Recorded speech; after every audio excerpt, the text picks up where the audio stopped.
gentlemen, this is Billy here at Psychobilly's Restoration Shop, and we're doing an oil change today on a 1987 C10 Chevrolet pickup. This particular truck has an updated LS motor in it, and we all love the LS's. Okay, so the first thing we want to do when we start this oil change on this truck, most general pickups are up off the ground, but our cars and our lowrider pickups are going to require a floor jack. So with this floor jack, the first thing we want to do for safety reasons is we want to chop block the back tires. That way when you jack this truck up in the air, the back tires have these blocks underneath it and it keeps it from rolling out from underneath. Next is we're going to take this jack and we're going to go center license plate underneath the pickup.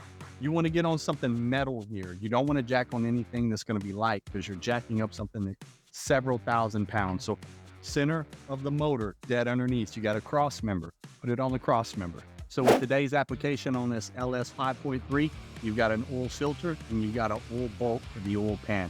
So the first thing you want to do is you want to remove the 15 millimeter oil bolt on the pan. Once you drain it out, so you kind of got to be careful. You need to let this truck cool off because this oil can be hot. So after all your oil is drained out, you put your 15 millimeter bolt back in the oil pan.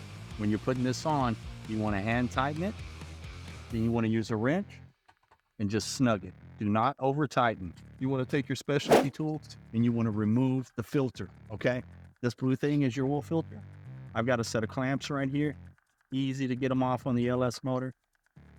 Just spin them, let it drain. When you're going to put oil in your car, the easiest route to know what type of oil that the car uses is normally on the fill cap on the side of your motor. If you look here on the motor, it says 5W30. But when you reinstall the oil filter, these things get hot. There's a rubber piece of trim around here. That motor will heat that trim up. It will stick to your block. So the way we keep it from sticking is you take a little bit of gear oil. Take that gear oil, you rub it around that gasket, and that keeps the heat from making your gasket stick to your block. With your new filter in hand, stick it up to your pan, give it a twist. Now these you do not have to over tighten. You just want to do a hand tighten on it with a towel.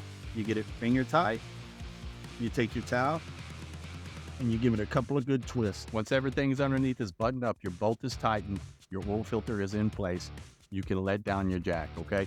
Don't do this fast. Let it down nice and slow with a nice little turn towards the passenger wheel and slowly let your vehicle down.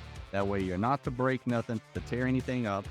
Okay, so the last thing we gotta do here is fill our truck with our designated oil. Again, off the cap, I got the 5W30 and I chose to do fully synthetic oil.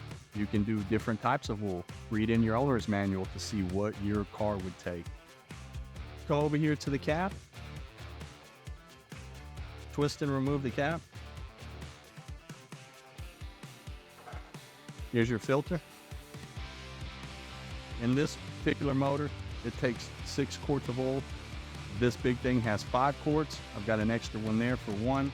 So we're gonna fill it with all of the oil.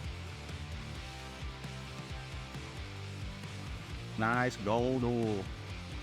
This motor's gonna love it. So once I've got my 5 full quarts in, I go with my last quart. Once you get this last quart in there, you can put the cap back on and the car is ready to hit the road.